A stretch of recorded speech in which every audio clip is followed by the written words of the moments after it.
ओम शांति। आज 1 जुलाई 2026 बुधवार के प्यारे बाप दादा के अनमोल मधुर महावाक्य हैं। आज की मुरली के सार में प्यार के सागर बाबा ने स्वधर्म की स्मृति दिलाते कहा कि आत्मा का स्वधर्म शांति है। तुम्हारा निवास स्थान भी शांति धाम है। जब यज्ञ आदि रचते हैं तो कहते हैं शांति देवा, क्योंकि शांति का सागर एक परमात्मा है, तो उनको ही याद करते हैं। सारी दुनिया को शांति देने वाला है ही एक परम पिता परमात्मा, जो सभी आत्माओं का बाप है। फिर कहा कि ऐसे बहुत हैं जिनको शांति के लिए प्राइज मिलती है। बाबा तो आकर सारे विश्व में शांति स्थापन करते हैं, वो भी अविनाशी, जहाँ कोई दुख नहीं होगा। तो सचमुच शांति स्थापन करने वाले बाबा को प्राइज मिलनी चाहिए। फिर विचार सागर मंथन करने के लिए कहा कि यह सारी ज्ञान की बातें तुम बच्चों को विचार करना है। यह है आत्मा के लिए भोजन। बाप यह रूहानी भोजन तुम बच्चों को देते हैं। तुम्हारी बुद्धि को, आत्मा को यह भोजन मिलता है, जिससे बाबा कहे तुम्हारी बुद्धि का ताला खुलता है। तुमको रचता और रचना के आदि मध्य अंत का ज्ञान मिलता है। तुम अपने 84 जन्मों को जानते हो। आदि में तुम देवी देवता थे, फिर मध्य में रावण की प्रवेशता होने से विकारी बन गए। फिर बाप आए हैं राम राज्य स्थापन करने। ऐसे ऐसे विचार सागर मंथन करना है, यही आत्मा का भोजन है। फिर स्पष्ट करते हुए कहा कि गीता के भगवान को ही पतित पावन कहते हैं। यह तुम बच्चों को अच्छी रीति याद करना है। गीता है आदि सनातन देवी देवता धर्म का शास्त्र। गीता ज्ञान के समय ही महाभारी महाभारत लड़ाई लगी थी, जिससे अनेक धर्म विनाश हुए और एक धर्म की स्थापना हुई, जो स्वयं परम पिता परमात्मा आकर ब्रह्मा द्वारा सभी वेदों शास्त्रों आदि का सार सुनाते हैं। तो बाबा कहे वास्तव में आत्मा सिर्फ गीता ज्ञान सुनने से पावन नहीं बनती है, गीता ज्ञान को धारण करने से और पतित पावन बाप को याद करने से पावन बनती है।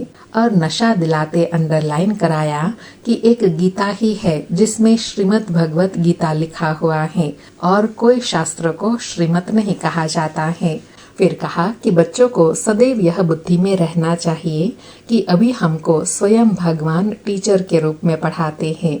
बाप हमारा बाप भी है, टीचर भी है। बाबा पढ़ाई से सर्व की सद्गति करते हैं, तो सतगुरु भी ठहरा। ऐसे चिंतन करते याद में रहना है। फिर स्मृति दिलाई कि मनुष्य पुकारते हैं कि हे परम पिता परमात्मा, आकर हम पतितों को पावन बनाओ। लिंग की पूजा करते हैं, परंतु यह थोड़े ही समझते हैं कि यही पतित पावन है जिसको हम पुकारते हैं। शिव बाबा भगवान है, ईश्वर है। ऐसे समझ के साथ नशे में रहे याद नहीं करते, बस ऐसे ही याद करते हैं। फिर कहा कि बच्चों ने गीत सुना कि बाप प्यार का सागर है, सर्व का सद्गति दाता है, सर्व को सुख शांति देने वाला है, सर्व का दुख हरता सुख करता है। बहुत प्यारा है ना, उनसे प्यारी चीज कोई और होती नहीं। जो बाप स्वर्ग का मालिक बनाए, जरूर वह प्यारा होगा ना। वह है बेहद का बाप। कहते हैं बच्चों, मेरे से स्वर्ग की बादशाही मिलती है। इसलिए सभी आत्माएं बाप को याद करती हैं, क्योंकि बाप सुख देते हैं ना।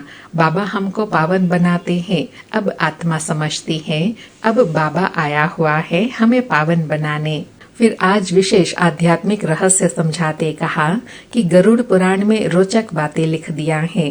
कहते हैं गऊ की पूंछ पकड़ने से स्वर्ग में चले जाएंगे। तो बाबा कहे वास्तव में यहाँ पूंछ पकड़ने की बात नहीं है, यहाँ तो तुमको फॉलो करना है। और फॉलो करना अर्थात पवित्र बनना। तुम सच्चे सच्चे फॉलोअर्स हो। तुम आए ही हो फॉलो करने के लिए। फॉलो करने से ही तुम पार हो जाएंगे। इसका ही यादगार भक्ति मार्ग में गऊ की पूंछ पकड़ने से स्वर्ग में चले जाएंगे, ऐसा कहा जाता है। वास्तव में स्वर्ग में जाएंगे फॉलो करने से। फिर विशेष स्मृति दिलाई कि तुम बच्चे जानते हो आत्माएं आशिक हैं, परमात्मा माशूक है। आत्माएं उनको याद करती हैं और वह आए हैं लेने के लिए। कहते हैं मुझे फॉलो करो तो तुम्हारे को साथ ले जाऊंगा। कैसे फॉलो करे वह भी बाप समझाते हैं। बाबा कहते हैं मैं पावन हूँ, तुम पतित हो। अब तुम पावन बनो, तब मेरे साथ चल सको। और साथ में कहा कि बाप कहते हैं मुझे याद करो तो मैं प्रतिज्ञा करता हूँ पावन दुनिया में ले चलूंगा और कोई उपाय नहीं है पावन बनने के सिवाय। बाबा कहते हैं एक तो तुमको पावन बनना है, दूसरा बाप को फॉलो करना है। और बाबा कहे जब पावन बनेंगे फॉलो करेंगे तब ही तुम साथ चल सकेंगे। बाबा कहते हैं तुमने 84 जन्मों का चक्र लगाया, अब पतित बने हो, अब फिर मेरे को याद करो तो तुम पावन बनोगे। और लास्ट में बहुत विशेष बात पूछते हुए कहा कि बाप कहते हैं मैं परम धाम में रहता हूँ, तुम भी चलेंगे या यहाँ ही विषय सागर में रहना अच्छा लगता है? तुम तो पुकारते आए हो हे पतित पावन आओ, अब बाप आए हैं साथ ले जाते हैं। बाबा कहे कल्प कल्प आकर मैं तुमको साथ ले जाता हूँ, सतयुग में फिर तुम बहुत सुखी रहेंगे। सतयुग में आत्मा पवित्र है तो शरीर भी पवित्र मिलता है। अब बाबा कहते हैं बच्चे पावन बनो, याद से ही तमो प्रधान से सतो प्रधान बनेंगे, बाप से सुख का वर्षा मिलेगा। सुनते हैं प्यारे बाप दादा के अनमोल मधुर महावाक्य। आज बाबा कहे मीठे बच्चे, सारी दुनिया को शांति देना एक बाप का ही काम है, इसलिए कहते हैं हे शांति देवा, तो प्राइज भी बाप को मिलनी चाहिए। आज मुरली से प्रश्न है कौन से बच्चे बाप को पूरा पूरा फॉलो कर सकते हैं? उत्तर में फॉलो करने वाले बच्चों की 2 विशेषता बताई। पहला तो बाबा कहे जो बाप के समान पावन बनते हैं वही पूरा पूरा फॉलो कर सकते हैं। दूसरा जो पक्के आशिक बने वही मुझ माशूक को फॉलो कर सके। ऐसे आशिकों को ही मैं साथ ले जाऊंगा। इसलिए शास्त्रों में दिखाया है गऊ का पूंछ पकड़ने से पार हो जाएंगे। अब यहाँ गऊ की या पूंछ की तो बात ही नहीं है। बाबा कहे यह जो भक्ति मार्ग का यादगार है ना, वह वास्तव में संगम का यादगार है। और वो कौन सा यादगार है कि एक माशूक परम पिता परमात्मा को याद करो तो बेड़ा पार हो जाएगा। आज मुरली में गीत बजा तो प्यार का सागर है। सारी मुरली से धारणा के लिए सार है। पहला, बाप से स्वर्ग का वर्षा लेने के लिए मैं आत्मा भाई भाई हूँ, यह पक्का करना है। बहुत प्यार से रहना है। जैसे बाप प्यारे ते प्यारा है ऐसा प्यारा बनना है। दूसरा पॉइंट, बाप समान पावन बनकर बाप को पूरा पूरा फॉलो करना है। बाप समान पावन बनकर बाप को पूरा पूरा फॉलो करना है। बाप के साथ वापस घर शांति धाम चलने के लिए पावन जरूर बनना है। आज का वरदान है निर्बल आत्माओं में शक्तियों का फोर्स भरने वाले ज्ञान दाता सो वरदाता भव।